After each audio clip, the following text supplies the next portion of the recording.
एक महत्वपूर्ण खबर आजकल चर्चा में है। पहला, उत्तराखंड राज्य में संविदा कर्मचारियों के नियमित होने की कवायद शुरू हो चुकी है।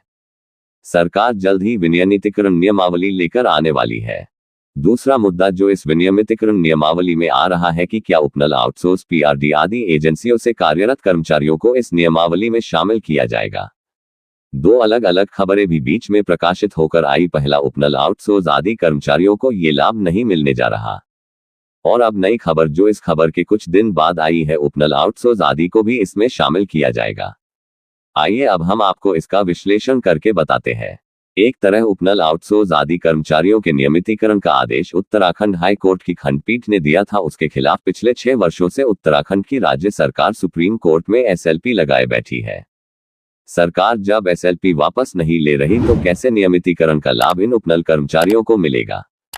सरकार अगर इनका वाकई हित चाहती तो हाई कोर्ट के अनेकों केस में आए इनके पक्ष में फैसलों को नजीर बनाकर आज इनको नियमितीकरण का लाभ दे चुकी होती।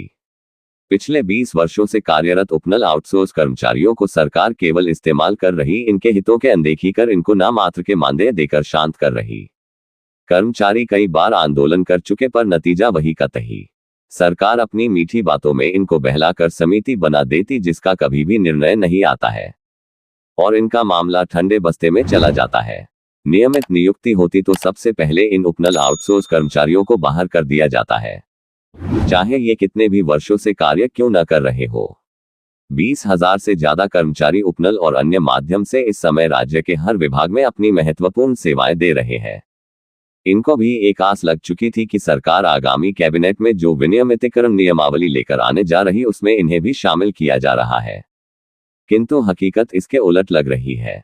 जो सरकार कर्मचारियों को बाहर करने में तुली है वो क्या कर्मचारियों को नियमित कर सकती है? आप समझ सकते हैं। हकीकत तो ये है कि इन कर्मचारियों को सबके द्वारा मोहरा बनाया जाता और असल लाभ कोई और ही ले जाते हैं। आधे कर्मचारी तो अपनी उम्र का महत्वपूर्ण जीवन इस नौकरी में दे चुके जो अब किसी प्राइवेट कंपनी वगैरह लायक भी नहीं रहे हैं। सरकार इनको बहलाकर आंदोलनों को शांत कर देती कि आपके लिए बहुत अच्छा किया जा रहा है और हकीकत इसके विपरीत ही रहती है।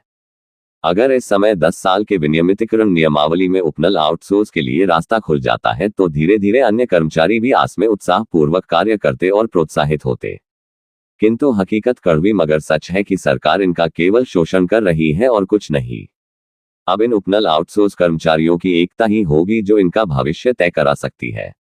वक्त रहते इन्होंने इस नियमावली में खुद को शामिल होने का दबाव सरकार पर नहीं बना पाया तो ये सुप्रीम कोर्ट की तारीखों के पीछे अपना भविष्य खो चुके होंगे, क्योंकि सरकार हमेशा ही सुप्रीम कोर्ट में खुले बहस से बचती है और तारीख पे तारीख लेकर इनका मामला लंबा खींचती जा रही है।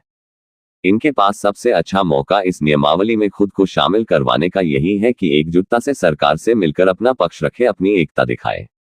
नहीं तो हर बार की तरह इनके अरमानों में पानी फिरने में देर नहीं लगेगी, क्योंकि हकीकत जो सामने दिख रही कि फिलहाल इनको इस नियमावली में शामिल नहीं किया जा रहा है।